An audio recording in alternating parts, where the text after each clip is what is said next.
بسم الله والحمد لله والصلاة والسلام على رسول الله صلى الله عليه وسلم.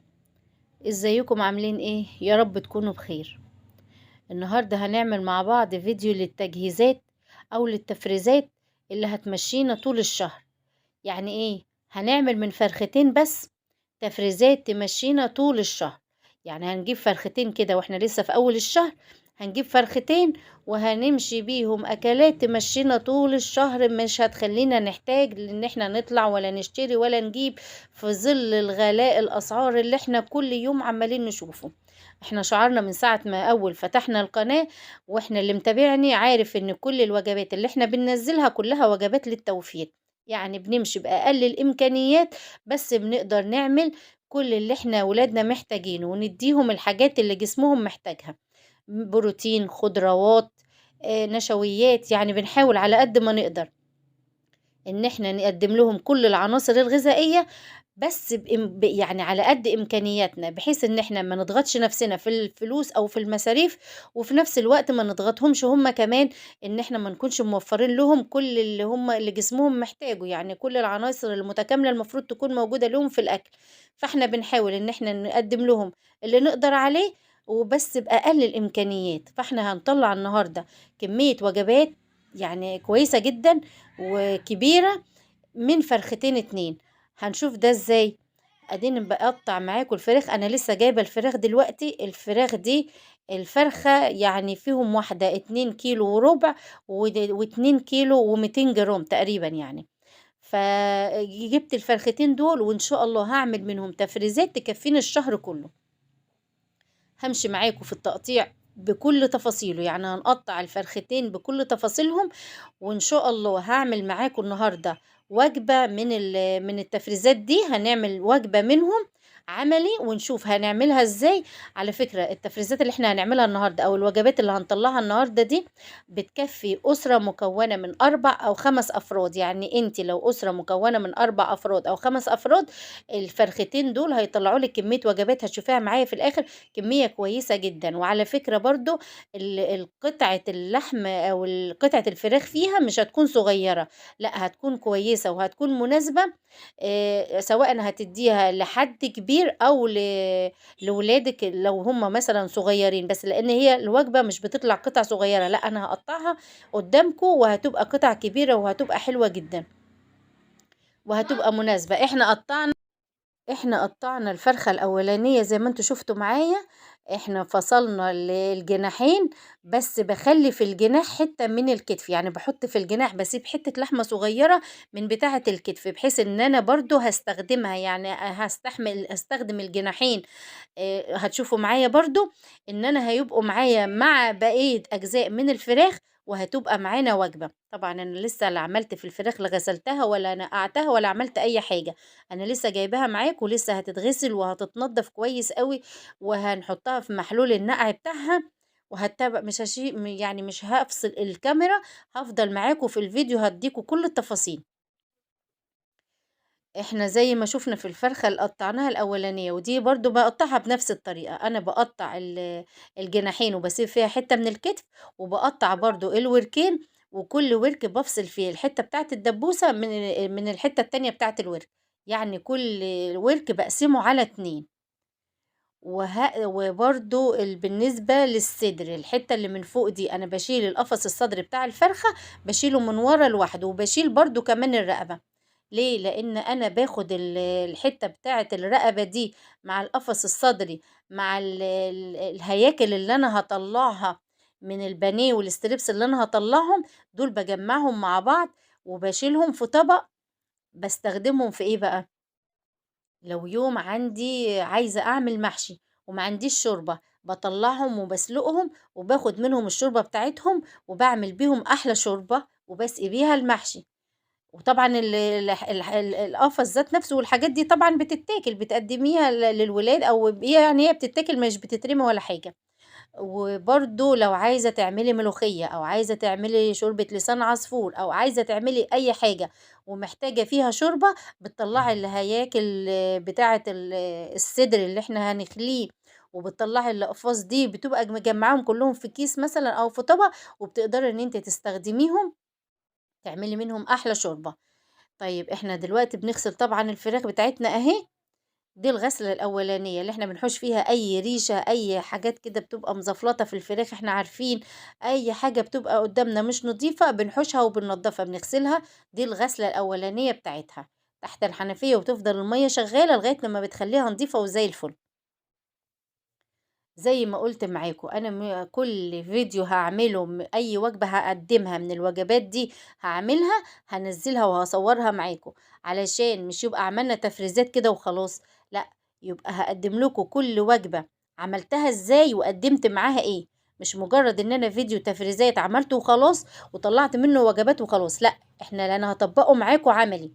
هنا انا حطيت في المية، حطيت فيها الدقيق لان الدقيق من اهم الحاجات اللي بتحوش الزفارة بتاعت الفراخ.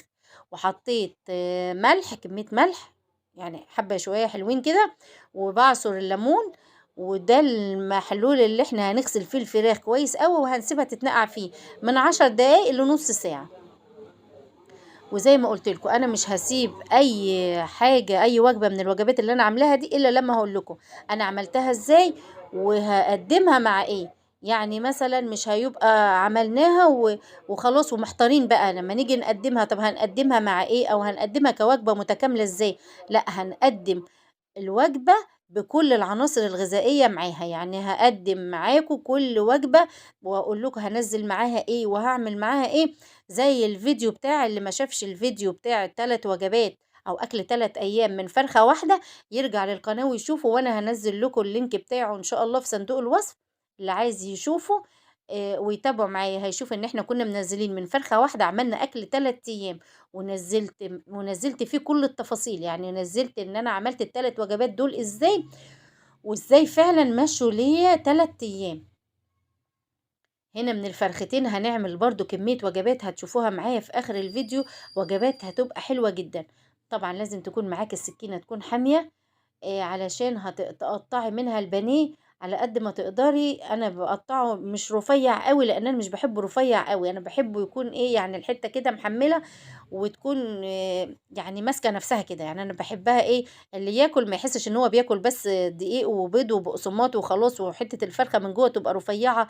لا، بص الحته حلوه اهي ومليانه. اي حاجه زياده انا بحوشها، الزيادات اللي انا بشيلها دي طبعا انا مش برميها.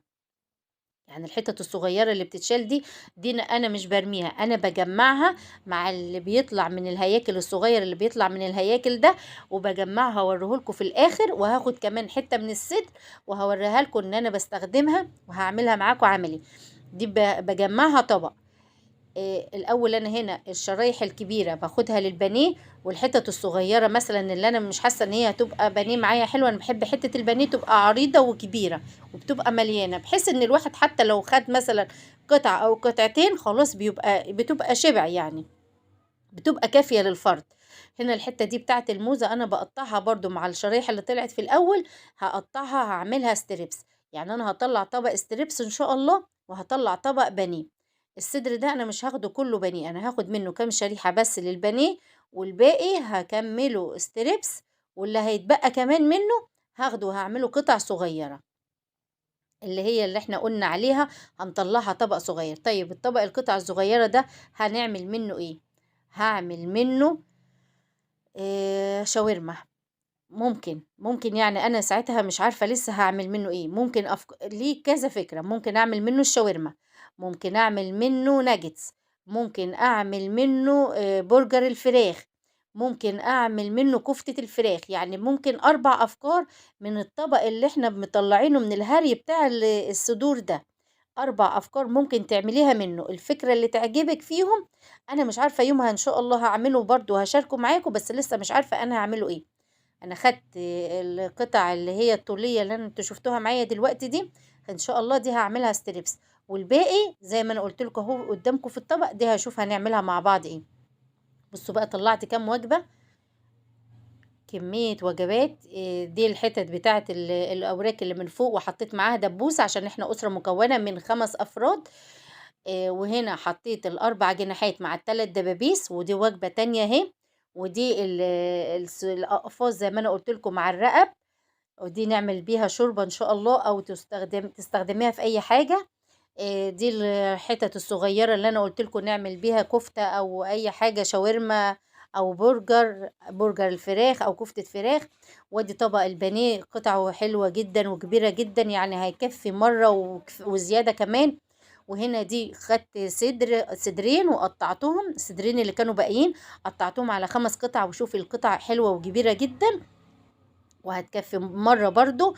ودي قطع الستريبس هتكفينا برضو مرة. شوفي بقى احسبي كم طبق معانا. ودي الكبد والقوانص، يعني ايه، عايزة تعملي بيهم مرة مكرونة مثلا تمام، لا عايزة تسيبيهم لما تجمعي عليهم مرة كمان حاجة تاني وتعملي بيهم حاجة، يعني حاجة اكبر تمام.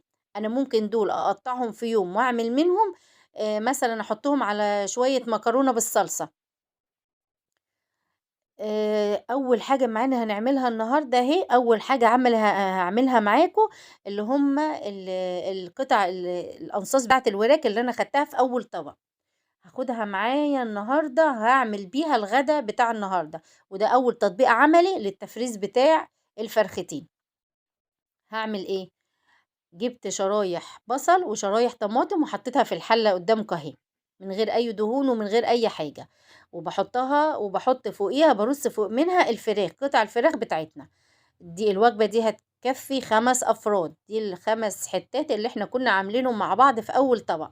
بنزل عليهم بكام ورقة لورا وكام واحدة حبهان، حبيتين مثلا حبهان، واللي هو عود صغير خشب، قرنفل خشب اسمه، مش قرنفل اسمه، دي مش قرنفل دي قرفة خشب، انا نسيت. وبنزل عليها بعد ما بتستوي كده شوية تدخل في السوا وتغير اللون، بنزل عليها بمية بتغلي. الحركة دي او الطريقة دي بتديكي احلى شوربة، بتخلي معاكي شوربة الفراخ حلوة جدا، لان بتبقى الفراخ خدت يعني تلت السوا بتاعها مع البصل مع الطماطم، بتبقى ريحتها حلوة جدا. وطبعا البهارات التوابل اللي احنا حطيناها دي بتديها نفس وريحة حلوة جدا. ماشي. هسيبها بقى، هغطي عليها واسيبها لما الفراخ تستوي خالص. هعمل معاها ايه؟ هجيب بصلة وهحط فيها المادة الدهنية بتاعتي، عايزة تحطي زبدة تحطي سمنة تحطي زيت، حطي اللي انت بتحبي تطبخي بيه. وبنزل عليه ببصلة صغيرة متقطعة وبديها تشويحة كده سريعة. طبعا الأساسي عندي في المطبخ اللي أنا مش بستغنى عنه، حبيبتي اللي موفرة عليا الوقت دايما، هي ايه؟ الصلصة اللي أنا عاملاها معاكم. الصلصة اللي انا ببقى اجيبها وبفرزها من اول الاسبوع او من اول الشهر دي، بتسهل عليكي الوقفة في المطبخ في ثانية. قلتلك قبل كده بتكوني مخلصة الطبيخ معلقة صغيرة منها، لان واحنا عاملينها مع بعض. ودي في فيديو برضو اللي عايز يبقى يرجع للقناة ويشوفه، او هحط لكم اللينك بتاعه في صندوق الوصف. دي بنبقى عاملينها تقيلة جدا، اقل شوية صغيرين منها بتعمل لك الطبخة وبتظبط لك الطبيخ وبيخليه لونه جميل وحلو جدا. الفاصوليا دي انا لسه هنزلها معاكم في فيديو التفريزات، البقوليات او لتجهيزات عامة لراحة ست البيت. دي الفاصوليا دي انا كنت مفرزاها وطلعتها يا دوبك فكت، وبنزل بيها على طول على التسبيكة بتاعتي. يعني الفاصوليا دي انا سلقاها ومفرزاها في الفريزر، بتوفر عليكي وقت كبير جدا في ان انت تسلقي الفاصوليا وتعملي وتبدأي الموضوع من الاول. لا، بتبقى هي جاهزة والطماطم جاهزة وكل حاجة جاهزة، الموضوع بيبقى سهل عليكي وما بتاخديش وقت في الطبيخ خالص. الاكل اهو بعد ما جهزناه وخلصناه، انا قدمت الفراخ اهي حمرتها وحطيت معاها رز ابيض، وحطيت معاها الفاصوليا، ودي شوربة والمخلل. عايزة تعملي طبق سلطة تمام براحتك. يا رب الفيديو النهاردة يكون عجبكم وتكونوا طلعتوا منه بأي فكرة، وإن شاء الله بقية الأفكار والتجهيزات هنزلها معاكم عملي إن شاء الله. ويا ريت لو عجبكم الفيديو ما تنسونيش باللايك والشير، وتدعوا لي دعوة حلوة وتعليق حلو كده منكم في الكومنتات. والسلام عليكم ورحمة الله وبركاته.